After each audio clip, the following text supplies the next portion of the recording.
Hi guys, what's up? It's Lindsay, and today I have a very quick and to the point video for you all about journaling because I am a huge fan of journaling. Here is my stack of journals and planners and notebooks that I use every single day, and I get a lot of questions about where I get them, how I started journaling, different methods that I use when journaling, and I thought I would share this with you because we are all collectively going through something rather intense right now. So hopefully this can offer you some guidance with getting started with journaling or just some comfort, something to watch. Starting out, I'm just gonna go through where I got all of these and what I use them for, and then I will get into your questions. The most important one is probably my planner because it keeps me organized. This is from Papier. I don't really know how to pronounce it. People always tell me different things, but I really like this company because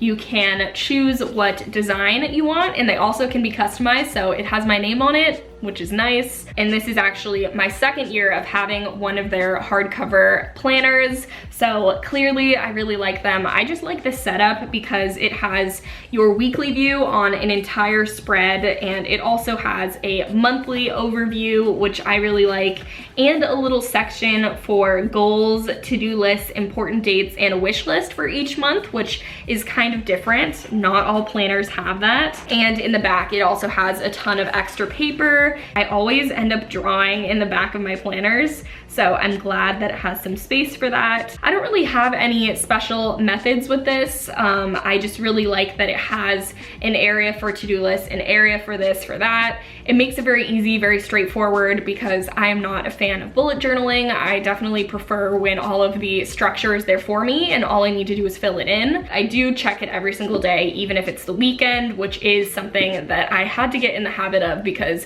when I was in college, I would pretty much just shut this on the weekends and not pick it up until Monday because I didn't really have to think about it.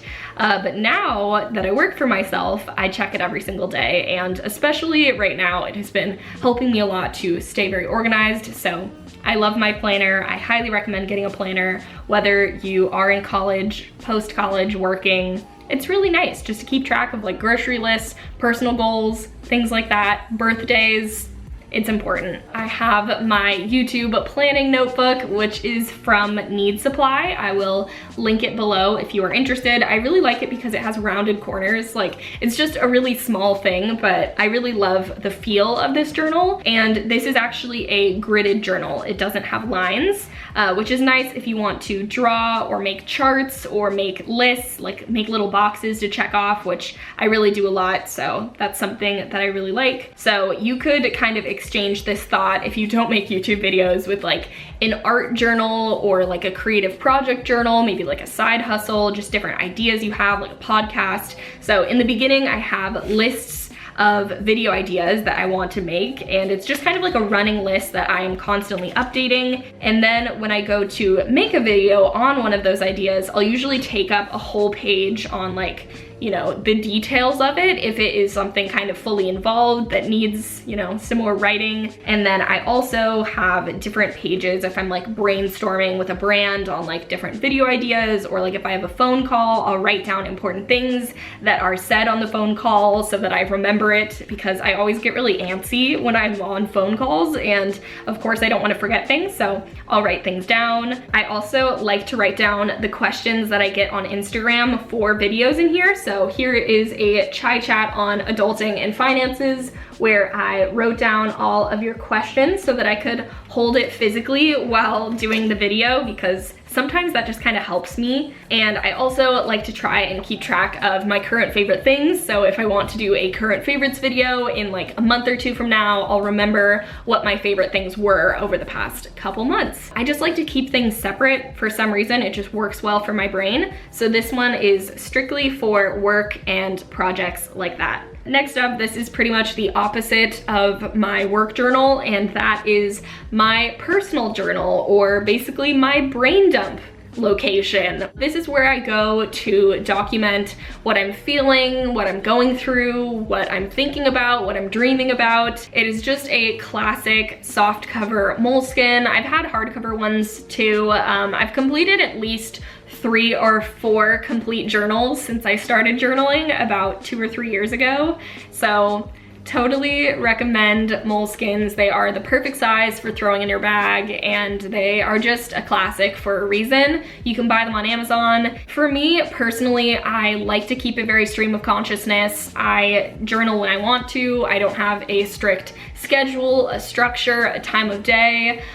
For me, it does tend to be in the evenings mostly, but sometimes it's in the afternoon, sometimes it's in the morning. It can really be whenever I feel like talking, but no one's there to talk to, is kind of the way I would put it. Some days I write half a page, some days I write 3 pages. It really just depends what I'm going through, how inspired I feel, or, you know, if I just have a lot to get out, if I'm feeling really frustrated or really overwhelmed. It can really help to kind of de-intensify those emotions by writing them out, getting them out of my head, and I don't feel them as much anymore because they are on paper. It can really help me figure out why I'm feeling those feelings. I also bring my journal to every single therapy appointment that I have, because if I'm keeping track of how I'm feeling throughout a week, throughout a month, it really helps to be able to reference that during therapy. So if you are someone that goes to therapy, keeping a journal can really help you have really effective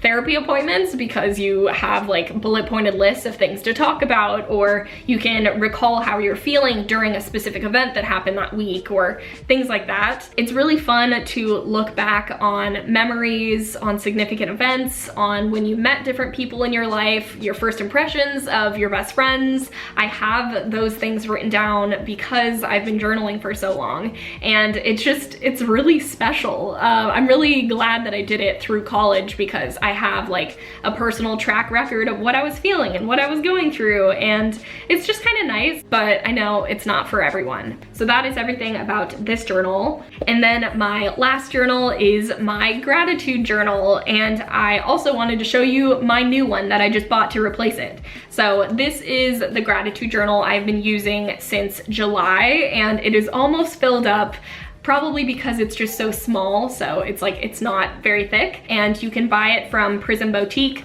I'll have the link in the description. And then the new one that I just got to replace it is a tiny hardcover Moleskine that is so small. It is so cute. Like, look at the tiny little ribbon on this.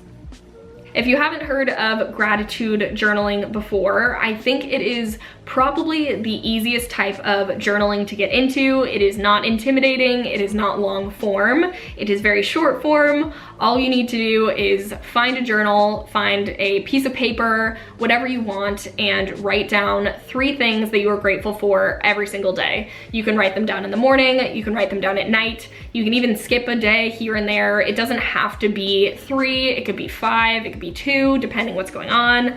It's just kind of a nice practice to remind yourself of what you're grateful for. I will pretty much have like 2 days per page. And I think really the best part about keeping a gratitude journal is looking through the things you've written in the past, especially on hard days where maybe you can't even think of things that you're grateful for.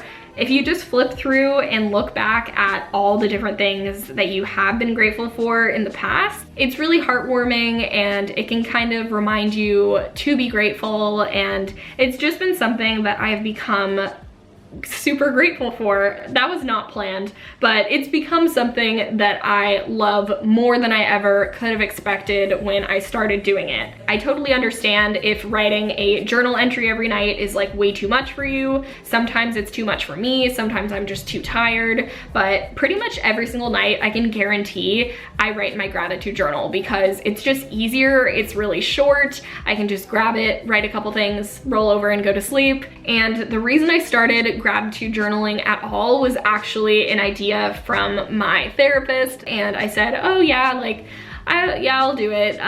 But then I actually started it once I moved out here to LA, and in the beginning it was really hard. I was dealing with 2 jobs, and having this definitely helped ground me a little bit when it was really hard, when I was really stressed, just thinking about the things that matter more than current stress. So that is the deets on all of these guys. Now I'm going to answer your questions that I have written in my YouTube journal. One of the most common questions I got was dealing with perfectionism when journaling, which is fascinating because I am a massive perfectionist, and when it comes to journaling, this is kind of the one area of my life where I let it go. I don't care what the page looks like. I don't care what my writing sounds like. I don't care if the things I write sound dumb or don't sound eloquent, because no one's gonna read it. When you come to the realization that no one is going to see it but you, and it doesn't need to look good, you can cross words out, you can rip a page out, it doesn't matter what it looks like,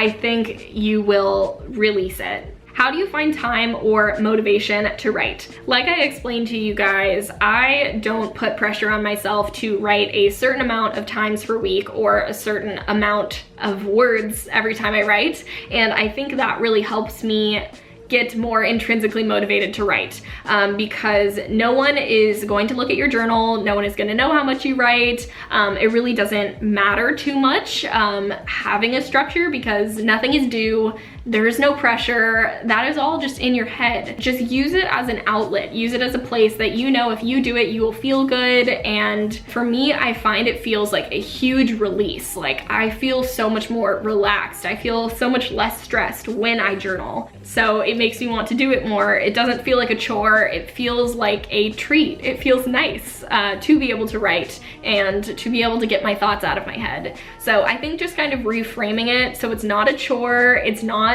a piece of homework, it's really just something you're doing for you, and it'll make you feel better. And if it helps to start out with maybe gratitude journaling before getting into something a little more intense, like a full journal, you know, I totally think that's a great idea too. My battery died, but I am back.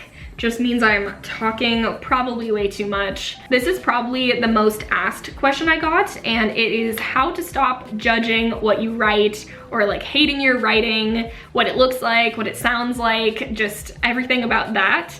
And I think what really helps, at least for me, is knowing that this is personal. No one's gonna see this, no one's gonna read this, I'm not gonna post it on Instagram, I'm not gonna show it to my professors. I'm not writing this to write a novel, I'm writing this to take care of myself. What are your favorite pens to write with? I love anything that really flows, anything that's really inky, I'm great with. But my personal favorite are these Pilot G207 pens. I have a blue one and a black one. My voice is literally getting scratchy from speaking so much. So how to get over the fear of ruining a good journal. This is something I used to feel all the time, especially with sketchbooks. Like as an artist, having sketchbooks, having one single bad drawing in there, I used to just be like, oh my God, I need to rip it out. No one can see this. It has to be all good drawings. And honestly, like, the best thing I think you can do for yourself is get a journal or a sketchbook where you can't rip the pages out and you are forced to let that go. Because if you're trying to make a masterpiece every single time you put a pen to paper in your sketchbook, like it holds you back from making more art, I find, and writing more.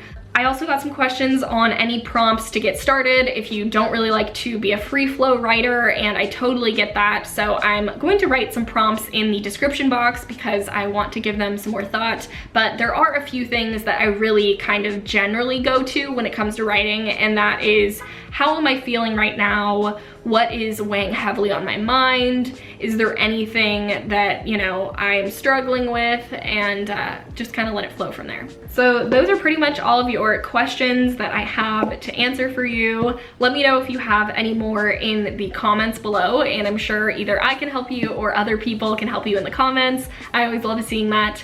But thank you so much for watching. I hope you enjoyed it. Give it a thumbs up if you did, and subscribe if you haven't already. And I will see you with a new video very soon. Bye guys!